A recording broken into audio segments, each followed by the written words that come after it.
सन हमने 1971 में किया था पटने भंडारे में।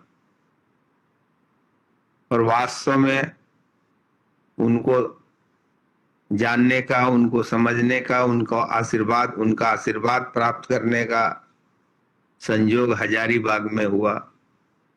हजारीबाग में वो पधारे थे और हमारे शादी की बात चल रही थी। तो हमारा जो छेका जो कहलाता है वो उन्हीं की उपस्थिति में, उन्हीं के कर कमलों द्वारा हजारीबाग में चचा के घर में हुआ था। उन्हीं के आशीर्वाद से मैं अपने दाम्पत्य जीवन में प्रवेश किया। उसी समय मैंने एक दुकान शुरू किया था और एक्चुअली वो बन ही रहा था, शुरू नहीं हुआ था। तो वो वहां पर भी पधारे थे।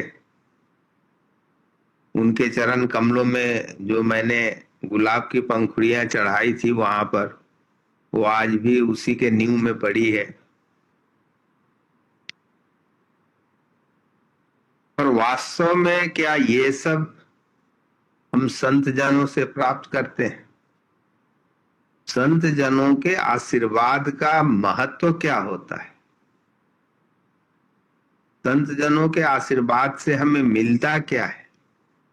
उसके पहले हमें यह समझना पड़ेगा कि कोई आपको आशीर्वाद क्यों दे। जो हम सब जो सोचते हैं, हमने चरण स्पर्श कर लिया, हमने उनके दर्शन कर लिए, हमें बहुत अच्छा लगा, और वास्तव में हमने प्राप्त क्या किया? कोई जब किसी को कुछ देता है तो क्यों दे?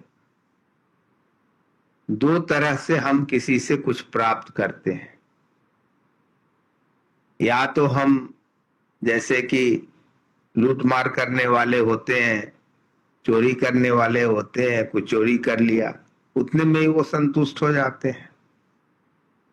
किसी को कुछ लूट लिया, उसी में संतुष्ट हो गए। पर वास्तव में हम वही प्राप्त कर पाते हैं जब कोई व्यक्ति उसे प्रसन्नता से प्रदान करे। और इसीलिए अध्यात्म पथ पे ये, या संसार में भी, हम किसी से कुछ चाहते हैं तो उसे प्रसन्न करना पड़ेगा। नहीं तो स्थूल शब्दों से खुश रहें, आनंद में रहें, गुरु महाराज दया करें, वो अपनी जगह पर है, उसका भी अपना कुछ प्रभाव होता है। और इसीलिए परम पूज्य गुरु महाराज ने बतलाया है कि हर व्यक्ति के, खास करके संत जनों के भी, पैरों से और हाथों से जो अनवरत प्रकाश की धारा निकलती है, वो हम उनके चरण छूने से या उनके हस्त हमारे सर पर रख देने से हमें कुछ प्राप्त तो हो जाता है। पर वास्तव में क्या वही अध्यात्म में वही प्राप्त करके संतुष्ट हो जाना है? क्योंकि वह तो अनवरत मिल रही है, वो सबको मिल जाती है।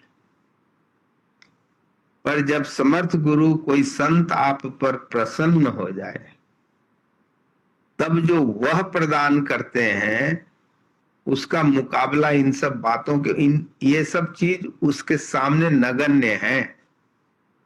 जैसे कोई पॉकेटमारी कर लिया तो उसके धन का नगण्य हिस्सा लेकर के चला गया। पर वास्तव में जो हम प्राप्त करते हैं उनकी प्रसन्नता, अगर संत किसी पर हृदय से प्रसन्न हो जाए, और इसीलिए संत मत में अपने समर्थ गुरु को प्रसन्न करना ये वास्तविक उद्देश्य होना चाहिए। आत्म कल्याण भी नहीं, मुक्ति भी नहीं, ऐसी सारी बातें की अपनी लिमिटेशंस हैं। पर जो प्रसन्नता में जो प्राप्त होती है, कोई आप पर प्रसन्न हो गया हृदय से, वास्तव में वह क्या कुछ आपको प्रदान नहीं कर सकता है। अब किसी को प्रसन्न कैसे किया जाए? प्रसन्न करने का, संसार हो या अध्यात्म, एक ही तरीका है, उसके विचारों के अनुसार आप चले।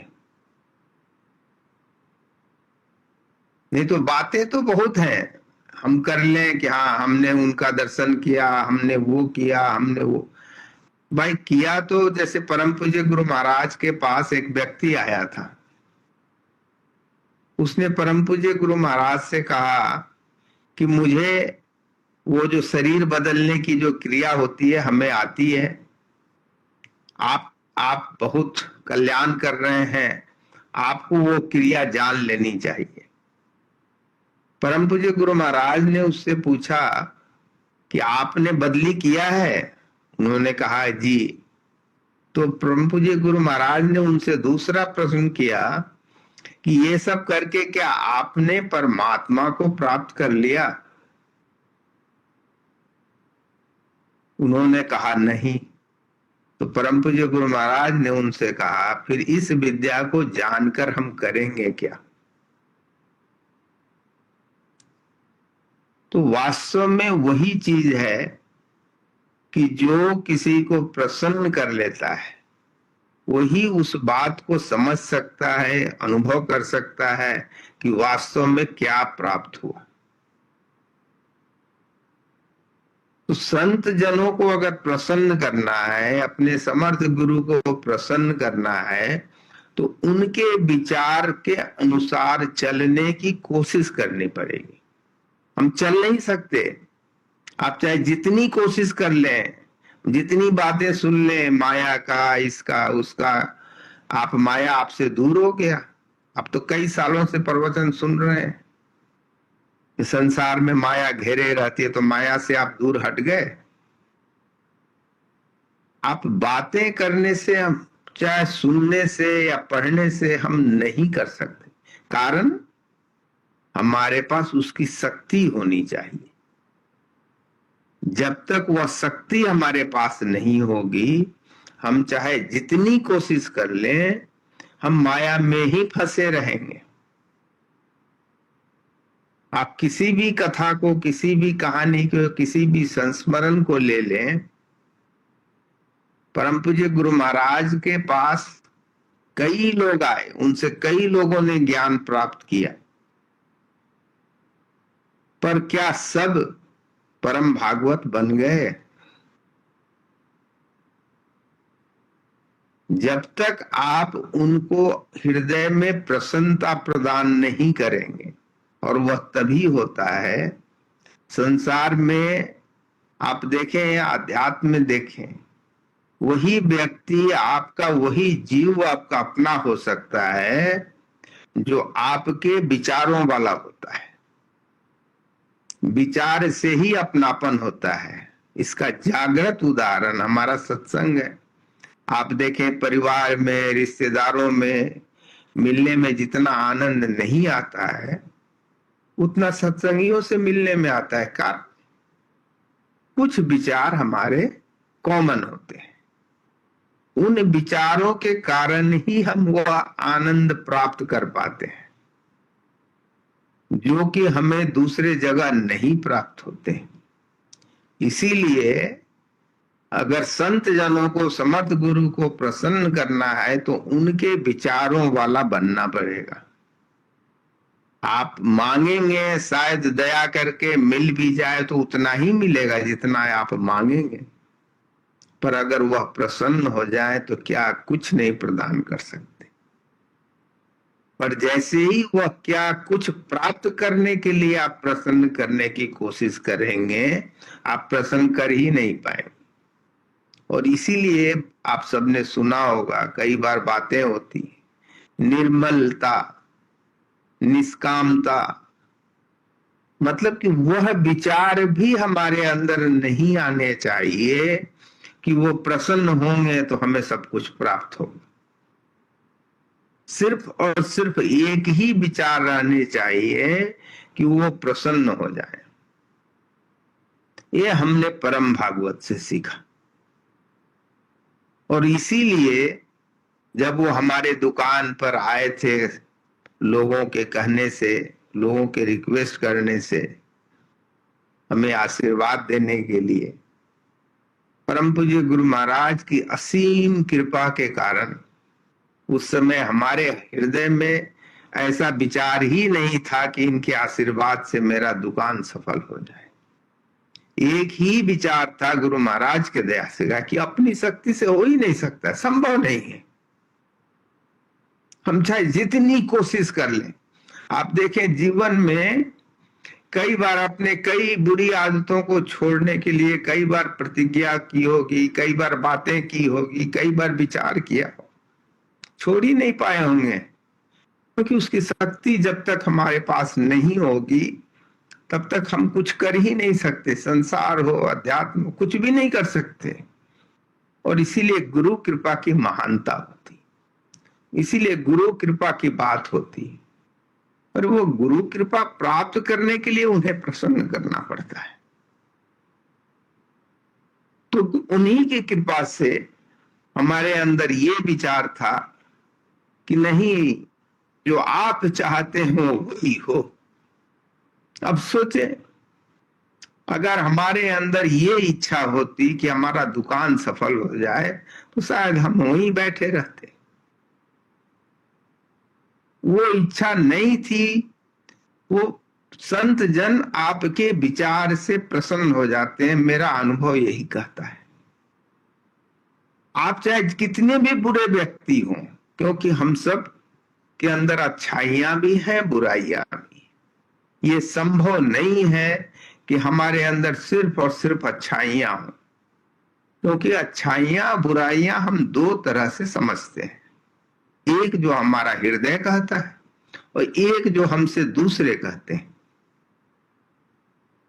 तो वो जब तक अपने हिसाब से हम चल रहे हैं या दूसरे के हिसाब से चल रहे हैं, वो मायने नहीं रखता।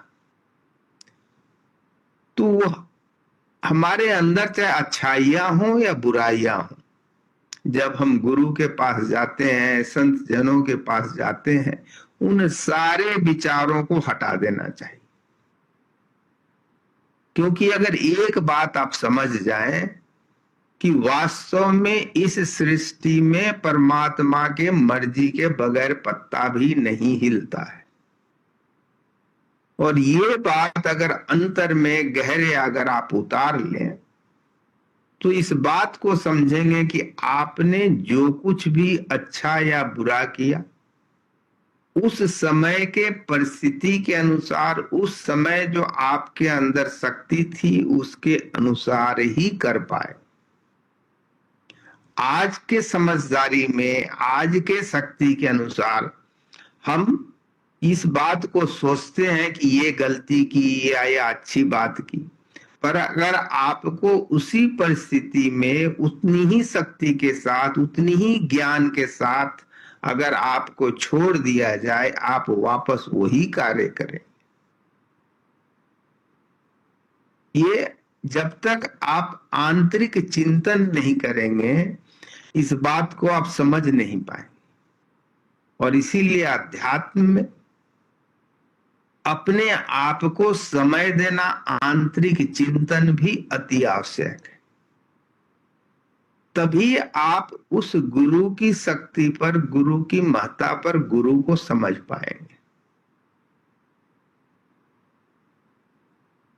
तो जो लोग परम भागवत के जीवन को जानते हैं, हम सब सुन लेते हैं, उन्होंने ये किया, उन्होंने वो किया, हमने उस बात को अपने जीवन में उतारा क्या? नहीं तो हम चाहे जितने बातें पढ़ लें, जितने हम सुन लें, अगर हमने उस बात को उतारा नहीं, जैसे उन्होंने जो उस भंगी की मदद की, हमने कितनों की मदद की, हमें ये विचार करना पड़ेगा। हमने उन बातों को सुना, समझा, पर अपने जीवन में उतारा क्या? जब तक हम इस पर विचार नहीं करेंगे, हम जिनके भी गुणगान करते हैं, उनकी किस बातों को अपने जीवन में उतारा, उनके किस बातों को उतारने की कोशिश की, उसको उतारने के लिए हमने क्या वह शक्ति प्राप्त की? वह शक्ति हम सब जो ध्यान करते हैं, गुरु को याद करते हैं, तभी वह धीरे धीरे वह शक्ति हमारे अंदर आती है। जैसे सांसारिक साधना करते हैं तो सांसारिक शक्तियां हमारे पास आती हैं, चाहे वो धन के स्वरूप में हो या पोस्ट के स्वरूप में हो या व्यापार के स्वरूप में।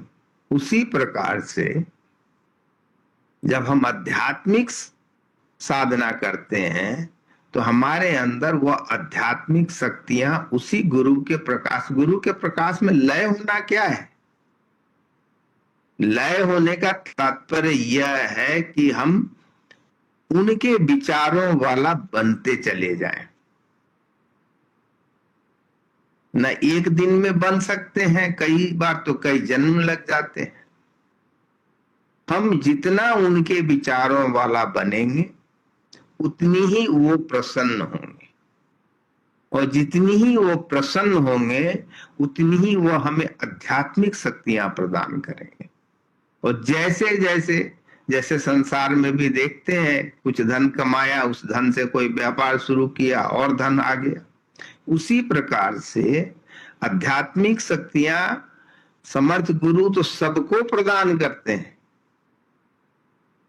उन शक्तियों को हम बढ़ा पा रहे हैं या नहीं बढ़ा पा रहे हैं, वो हमारा अंतर मन ही जान सकता है, कोई दूसरा बता ही नहीं सकता।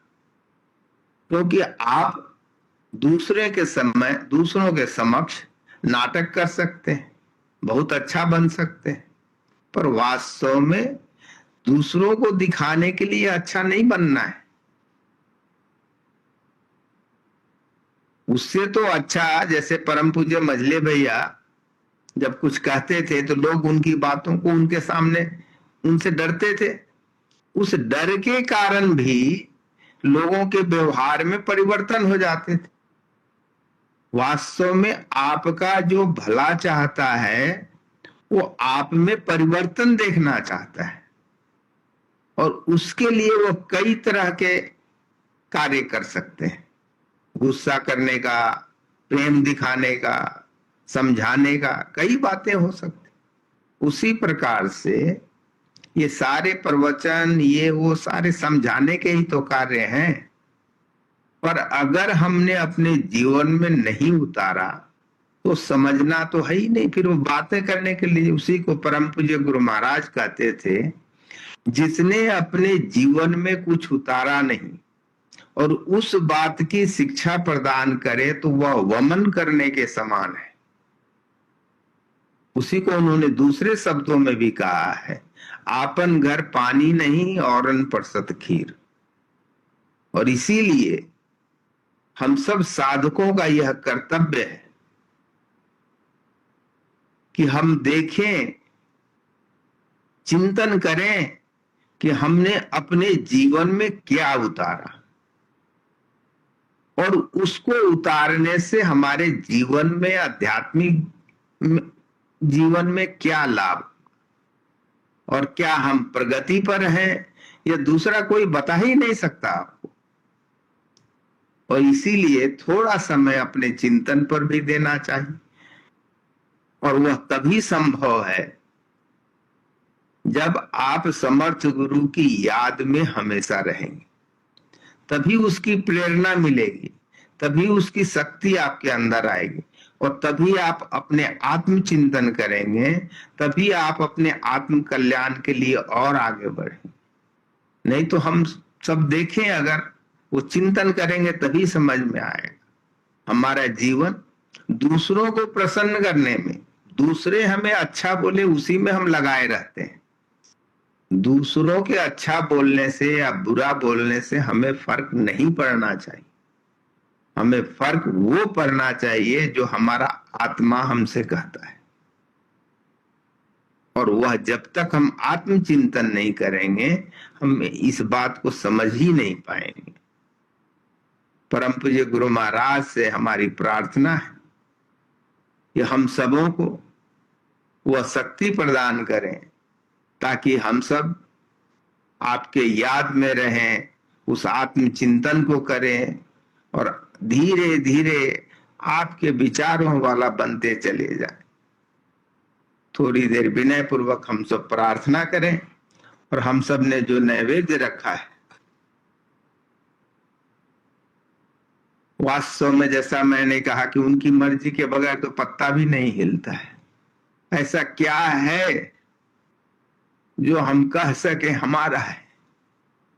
यह शरीर भी तो उन्हीं का प्रदान किया हो, संसार का हर कण उन्हीं का बनाया हुआ है। और वास्तव में अगर और अंतर में चले जाएं तो हम सब उन्हीं के अंश तो हैं। सृष्टि में चेतन और जड़ दो ही चीज है। उसी चेतन से हम अलग हो गए हैं, चेतन के भंडार से हम अलग हो गए हैं, और स्थूल के साथ मिल करके हम जो अपने आप को कहते हैं वो हैं। नहीं तो ये जो हमारा नाम है इस शरीर के साथ ही तो है। शरीर के बाद इस नाम को कौन जानता है? जब शरीर शांत हो जा रहा है तो कौन मानता है?